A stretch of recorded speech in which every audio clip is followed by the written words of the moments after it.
നിങ്ങളുടെ ഇഷ്ട പരമ്പരകൾ എക്സ്ക്ലൂസീവായി സൺ നെക്സ്റ്റ് ആപ്പിലൂടെ തികച്ചും ഫ്രീ ആയി ഇപ്പോഴേ ആപ്പ് ഡൗൺലോഡ് ചെയ്യൂ. ഇതേ ഇന്നും ഇന്നലെ ഒന്നും തുടങ്ങിയതല്ല. കുട്ടിക്കാലത്ത് പവിയെങ്കിലും ഗിരിജാന്റിയും ഒക്കെ ശ്രേയയ്ക്ക് വിലപ്പെട്ട സമ്മാനങ്ങൾ കൊണ്ടുകൊടുക്കും. നല്ല വില കൂടിയ ഡ്രസ്സ്. ഞാൻ അമ്മയോട് യതിയങ്കളിനോട് കരഞ്ഞു പറയും, അതുപോലെ എനിക്കും വേണമെന്ന്. റോസ് നിറത്തില് ഒരു ഫ്രില്ല് വെച്ച ഫ്രോക്ക്, അതിന്റെ നെഞ്ചിന്റെ ഭാഗത്ത് ഒരു പൂ തുന്നി പിടിപ്പിച്ചിട്ടുണ്ട്. ശ്രേയയ്ക്ക് പിറന്നാളിനെ പവിയങ്കിള് ബാംഗ്ലൂരിൽ നിന്ന് വാങ്ങിക്കൊണ്ട് വന്നതാ. എന്നെ അവളത് കാണിച്ചു, കൊതിപ്പിച്ചു. അമ്മയ്ക്ക് ഓർമ്മ കാണില്ല, പക്ഷെ ഞാനത് മറക്കില്ല. പിറന്നാളിന് കേക്ക് മുറിക്കാൻ അവളോട് ആ ഫ്രോക്ക് ഇട്ട് വരാൻ പറഞ്ഞു. അവൾക്കത് കിട്ടിയില്ല.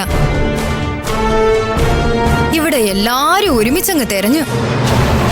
അടുക്കളയ്ക്ക് പുറത്ത് കത്തി കരിഞ്ഞു കിടന്ന ആ ഫ്രോക്കിന്റെ പൂവ് തുന്നി പിടിപ്പിച്ചത് മാത്രം കരിഞ്ഞിട്ടില്ലായിരുന്നു.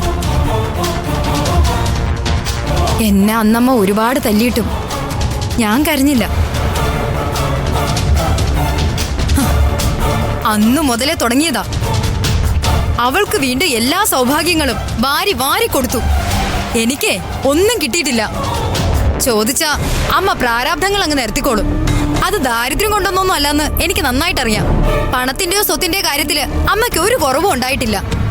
പക്ഷേ എന്റെ മോൾക്കത് വേണ്ട എന്നുള്ള ഒരു തരം പിടിവാശി. അച്ഛനില്ലാത്ത കുട്ടിക്ക് ഇതൊക്കെ മതി എന്നുള്ളൊരു വാശി. ആ വാശിയാ എന്നെ ഇങ്ങനെയൊക്കെ ആക്കിയത്. രൂപേഷേട്ട മാത്രമാ അന്ന് എനിക്ക് എന്തെങ്കിലുമൊക്കെ വാങ്ങി തന്നിട്ടുള്ളതും എന്നെ സമാധാനിപ്പിച്ചിട്ടുള്ളതും. മുതിർന്നിട്ടും ശ്രേയയ്ക്ക് എല്ലാ സ്വാതന്ത്ര്യങ്ങളും കിട്ടി. അവൾക്ക് തോന്നുമ്പോ പുറത്തു പോവാ, എന്ത് ചെയ്യാം. വീണയുടെ കാര്യം വരുമ്പോ നിബന്ധന, ശാസന, പെൺകുട്ടിയാ, പുറത്തു പോകരുത്, കൂട്ടുകെട്ട് പാടില്ല. അവൾക്കതെല്ലാം ആവാം. നിഖിലിനെ അവൾ ആഗ്രഹിക്കാനും ഒരുമിച്ച് പുറത്തു പോവാനും സിനിമ കാണാനും തുടങ്ങിയപ്പോ ഞാനും ആഗ്രഹിച്ചു. ഏയ്, നിഖിലിനൊപ്പം പോവാൻ പാടില്ല, പേരുദോഷം കേൾക്കും. എന്താ, അവൾക്കിതൊന്നും ബാധകമല്ലേ? അടുക്കളപ്പുറത്ത് കരിഞ്ഞു കിടന്ന ആ ഫ്രോക്കിന്റെ ചാമ്പലിൽ ആ പൂവ് മാത്രം കരിയാതെ കിടന്നില്ലേ? അതേ വാശി തന്നെയാ എനിക്കിപ്പോഴും. നിഖിലിനെ ശ്രേയയ്ക്ക് കിട്ടരുത്, ആ വാശിയാ കല്യാണ നിശ്ചയം വരെ ഇതെത്തിയത്.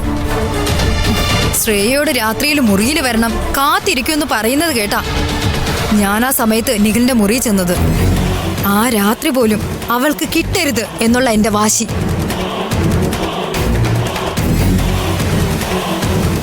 അവസാന നിമിഷം ഒരു ഗർഭമാ അവളുടെ ഭാഗ്യമായത്. സുമംഗല ആന്റി എന്നെ ഒഴിവാക്കി.